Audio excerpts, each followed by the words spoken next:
নমস্কার বন্ধুরা, pets and plants channel থেকে বলছিলাম। আজকে আমরা যেই গাছটি নিয়ে বসেছি, আচ্ছা দর্শক, আপনারা তো জানেন খুব সম্ভবত এই গাছটি কী।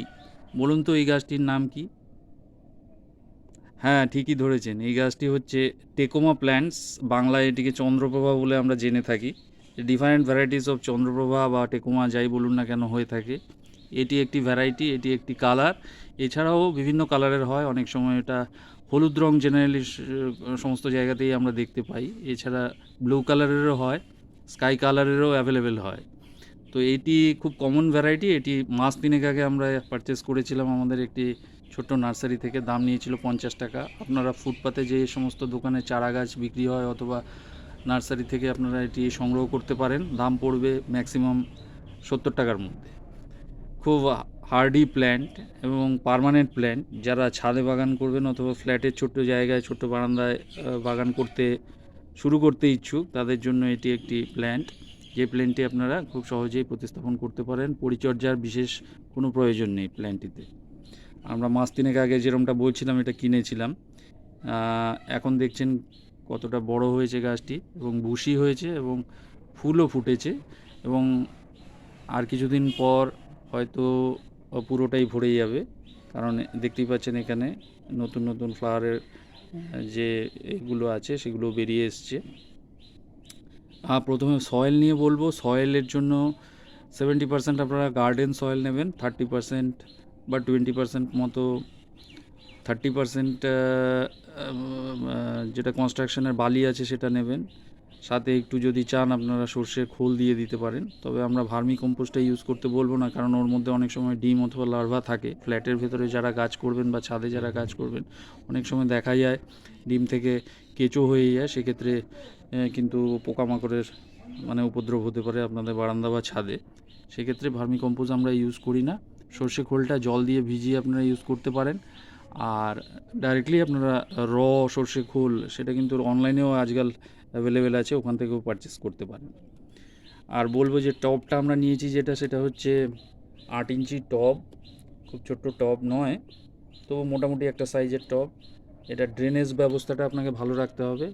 অল্প পরিমাণে জল রিকোয়ারমেন্ট হয় এই গাছে, সুতরাং ফ্ল্যাটে জল টল নিয়ে খুব একটা কাজ করা যায় না, কারণ ফ্ল্যাটের ওপরটা বা ছাদে সেক্ষেত্রে একটু অসুবিধে হতে পারে জলের জন্য।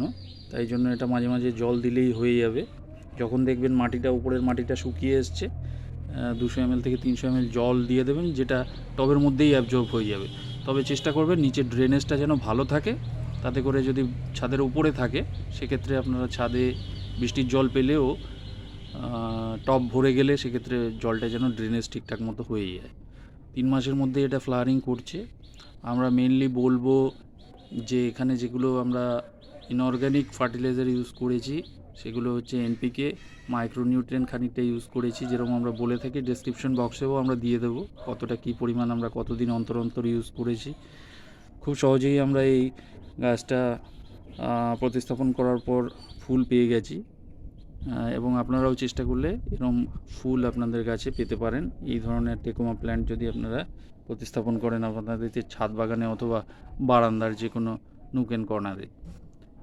বলবো যে গাছ যখন কিনবেন যতটা পারবেন ততটা কম পরিমাণে কিনবেন এবং চেষ্টা করবেন যাতে গাছে ঠিকঠাক সময় দেওয়া যায়। এরম নয় যে আপনারা 50টা গাছ কিনে নিলেন একসাথে, কিন্তু সময় দিতে পারছেন না, সেক্ষেত্রে কিন্তু গাছ দুর্বল হয়ে যাবে।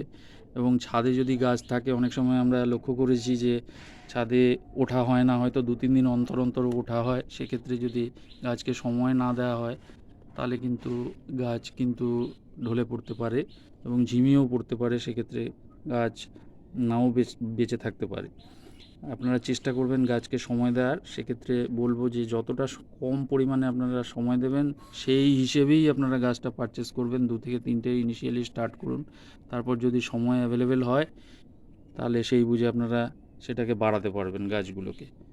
তো এই ধরনের গাছ আমরা নেবার জন্য বলবো, কারণ এটা হার্ড প্ল্যান্ট এবং পার্মানেন্ট প্ল্যান্ট। একবার প্ল্যান্টটা যদি আপনারা প্রতিস্থাপন করেন তাহলে এটা 3-4 বছর অবধি চলে যাবে, কোনো অসুবিধা হবে না। পেস্টিসাইড যেটা খুব একটা স্প্রে করার দরকার হয় না, কারণ এতে পোকামাকড়ের সংক্রমণ হয় না। পিঁপড়ের সংক্রমণ হলে একটু শ্যাম্পু দিয়ে জলে গুলে সেটা স্প্রে করবেন, যেরকমটা আগে পরে আমরা বলেছি। আর বলবো যে আমরা সবাই জানি গাছেরও প্রাণ আছে, গাছের যেরকম প্রাণ আছে, প্রাণ থাকলে এটা স্বাভাবিক যে দুঃখ কষ্ট হাসি কান্না এগুলোও থাকবে। সুতরাং চেষ্টা করবেন গাছকে সময় দেওয়ার, গাছকে একা ফেলে রাখবেন না, সেক্ষেত্রে গাছ কিন্তু ঝিমিয়ে পড়তে পারে। এটা বলবো কারণ গাছকে সময় দিলেই আপনি বুঝতে পারবেন গাছের কী রিকোয়ারমেন্ট আছে এবং সেটা বুঝে আপনি গাছের রিকোয়ারমেন্ট অনুযায়ী যেগুলো দিতে হবে সেগুলো আপনারা দেবেন। এই ক্ষেত্রে আমরা বলবো যে আমাদের ডেসক্রিপশন বক্সে আমরা দিয়ে দেবো কী কী ফার্টিলাইজার আমরা ইউজ করি। আর এমনি যেগুলো অর্গ্যানিক ফার্টিলাইজার আছে তার মধ্যে চাল ধোয়া জল অথবা মার একটু ডাইলিউট করে 50 ml 100 ml মার মোটামুটি 400 to 500 ml জলের সাথে মিশিয়ে 100 থেকে 200 ml একদম ডাইলিউট করে আপনারা গাছে দেবেন। গাছ খুব ভালো ফ্লাওয়ারিং করে। গাছটার জন্য বিশেষ পরিচর্যার দরকার হয় না। অফিসে থেকে এসে যেটুকুনি টাইম পাবেন গাছের পেছনে সময় দিলে এই গাছটা কিন্তু আপনাদের দীর্ঘদিন ধরে ফ্লাওয়ার দেবে। ভিডিওটি কেমন লাগলো আপনাদের সেটা আমাদের কমেন্টস বক্সে জানাবেন এবং ভালো লেগে থাকলে লাইক শেয়ার এবং আমাদের চ্যানেলটি সাবস্ক্রাইব করবেন। এই ক্ষেত্রে একটা জিনিস যেটা বলবো সেটা হচ্ছে যে অর্গানিক যেগুলো ফার্টিলাইজার আছে সেগুলো অনেক সময় আমরা দেখি যে ফ্ল্যাটে যারা থাকে তাদের পক্ষে দেয়া খুব একটা সম্ভব হয় না, কারণ সেগুলো অনেক সময়ই আমরা দেখে থাকি গোবর দিতে হয়, সেটা হয়তো দেয়া যায় না। কাউডাং জেনারেলি ইউজ করে থাকে অনেকেই যারা একটু বড় জায়গায় বা মাটিতে গাছগুলো প্ল্যান্ট করে। প্ল্যান্টেশন যাদের মাটিতে হয় তারা গোবর সার ইউজ করে, ভার্মি কম্পোজ ইউজ করে, কিন্তু ফ্ল্যাটে যারা করবেন তাদের পক্ষে খুব একটা সুইটেবল হবে না। সেক্ষেত্রে আপনারা ইনঅর্গ্যানিক ফার্টিলাইজারটা কেমিক্যাল ফার্টিলাইজার হলেও কিন্তু আপনাদের সেটা দিয়েই গাছটা চালাতে হবে। এবং আমরা এই ক্ষেত্রে এই গাছটির ক্ষেত্রেও কিন্তু ইনঅর্গ্যানিক ফার্টিলাইজারই ইউজ করেছি, এনপিকে দিয়েছি। যখন ফ্লাওয়ারিং করছে এই সময়টা আমরা পটাশ দিয়েছি খানিকটা। আর যখন রুটটা ডেভেলপ করবে সেই ক্ষেত্রে আপনারা ডিএপি ডায়ামোনিয়াম ফসফেট ইউজ করতে পারেন। মাইক্রোনিউট্রিয়েন্টটা অতি অবশ্যই ইউজ করবেন। মাটিতে যেগুলো নিউট্রিয়েন্ট থাকে এটা একটা বাঁধা জায়গায় গাছটা হবে টবের মধ্যে, মাটিতে হলে আলাদা ব্যাপার, কিন্তু টবের মধ্যে হলে কিন্তু মাইক্রোনিউট্রিয়েন্ট অ্যাভেলেবেল সবসময় হয় না।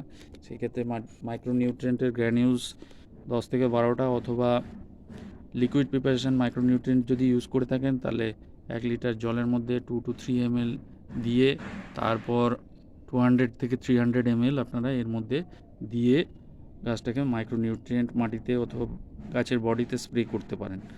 ফাঙ্গিসাইড যদি ফাঙ্গাসের খুব একটা এখানে হওয়ার চান্সেস নেই, পরিষ্কার জায়গায় থাকে গাছ, সুতরাং ফাঙ্গিসাইড খুব একটা ইউজ করার দরকার নেই। যদি হয় তাহলে স্যাপ ফাঙ্গিসাইড যেটা অ্যাভেলেবেল আছে অনলাইনে, এখন অনলাইনে সমস্ত কিছুই অ্যাভেলেবেল আছে।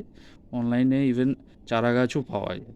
অনলাইনে NPK, DAP, potash, micronutrient, fungicide, নিম অয়েল সমস্ত কিছু অ্যাভেলেবেল। সুতরাং ফার্টিলাইজার শপে যাওয়ারও কোনো প্রয়োজন নেই, আপনারা অনলাইন থেকে কিনে নিতে পারেন। অনলাইন থেকে কিনে নিয়ে আপনারা ইউজ করতে পারেন। এরকমই একটি বুশি প্ল্যান্ট আপনারা নিজেদের ছাদে পেতে পারেন। এই চ্যানেলটির মাধ্যমে আমরা আগামী দিনেও অন্যান্য আমাদের যেগুলো প্ল্যান্ট আছে সেগুলো আপনাদের দেখাবার চেষ্টা করব এবং আপনারা আমাদের ভিডিওগুলো ভালো লাগলে আমাদের চ্যানেলটি প্লিজ সাবস্ক্রাইব করবেন এবং শেয়ার করবেন যাতে অন্যরাও এই ভিডিওগুলো দেখতে পারে এবং এই গাছ সম্পর্কে কিছু ধ্যান ধারণা পেতে পারে। ধন্যবাদ, অসংখ্য ধন্যবাদ। Thank you all.